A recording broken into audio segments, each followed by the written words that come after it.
Yo, what's up guys? So for today's video ay susubukan natin kung gaano nga ba kalakas itong si iPhone 15 Pro camera.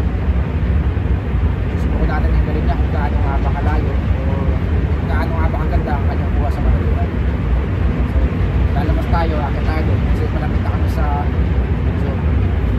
susubukan natin ang galing niya. Susubukan natin kung gaano kalayo, kung gaano kaganda ang kanyang camera. Tara!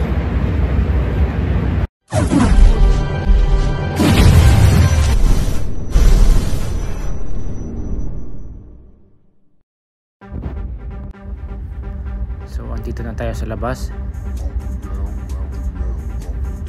Zoom natin konti. Ayan.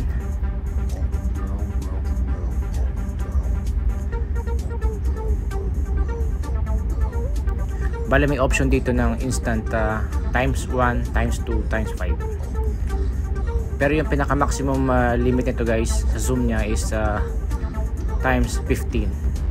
So tataas pa to.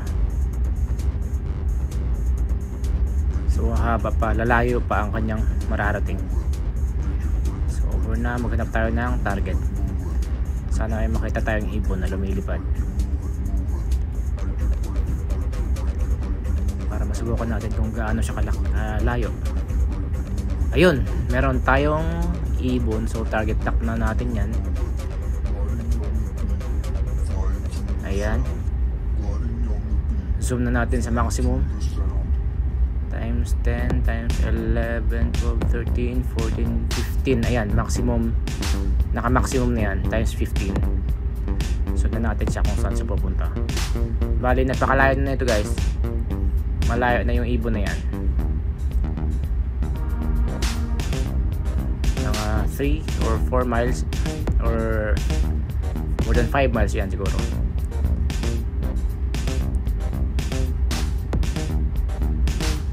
Ayun, lumilipad siya sa ibabaw lang ng tubig, dagat. Medyo malabo kasi sobrang layo na yan. Sundalan natin kung saan siya pupunta. So nandyan pa rin siya, malapit sa may islet, may bahura islet. Parang dadapo sa dyan. Ayun nga, dumapo nga siya. Merong maraming ibon dyan na nakadapo. So ayan guys, ang daming ibon. Subukan nating paliitin.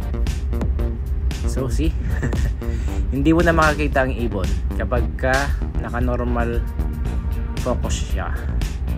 Ito naka times 1, times 2, times 1. Ito 0.5. So ganun katindi, ganun kalupit ang kanyang camera. Hindi na makakita ng mata, pero makakita siya through zoom. Vernacular, telescope na siya. So merong tulay dito.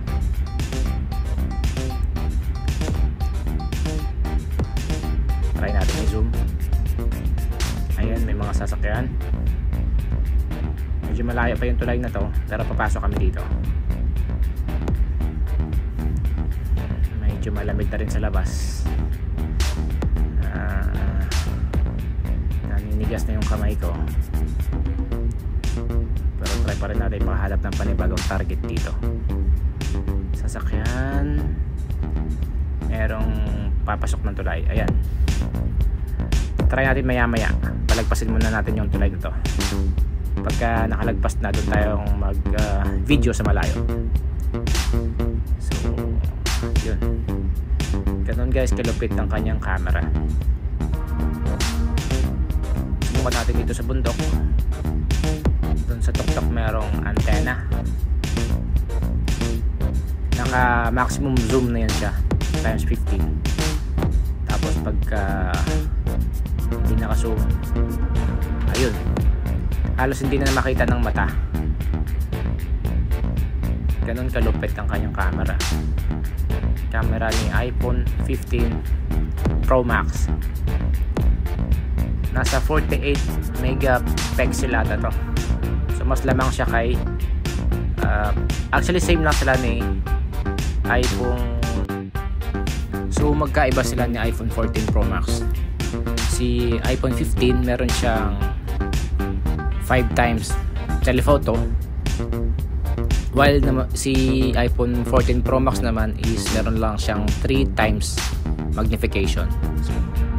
So kung ikukumpara itong si iPhone 14 Pro Max dito kay iPhone 15 Pro Max, hindi hamak na mas lamang itong si iPhone 15 Pro Max. Pagdating sa daylight, halos magkaparehas lang sila. Pero kapag nighttime, mapapasin talaga ang pagkakaiba ng dalawa. Mas clear itong kay iPhone 15. May pagkakaiba kumpara dito sa kuha ni iPhone 14 Pro Max. So talagang mas lamang itong sa iPhone 15 kay iPhone 14 Pro Max. Ayan, ito malaya na itong naman tayo sa tulay. Ito medyo maganda kasi malayo na to. Try natin i-maximize full natin. So ayan, kitang kita ang kotse, mabilis na tumatakbo. Maximum niyan na zoom, pero pagka niliitan natin, ayun, hindi na makita, hindi na matanaw. So para ka nang gumagamit ng teleskopyo niyan. Ayun o. Ang layo din yan guys, ang layo na namin sa tulay.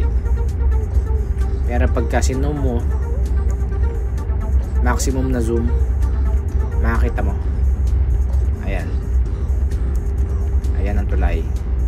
May dumadaan. May kotse sa ibabaw.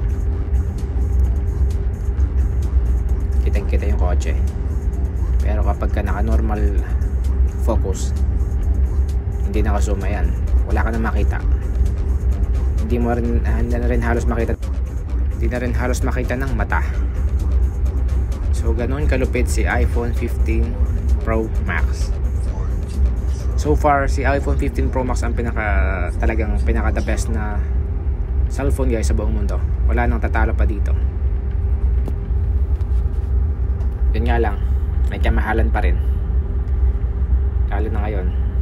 Sa mga gusto mag-upgrade dyan,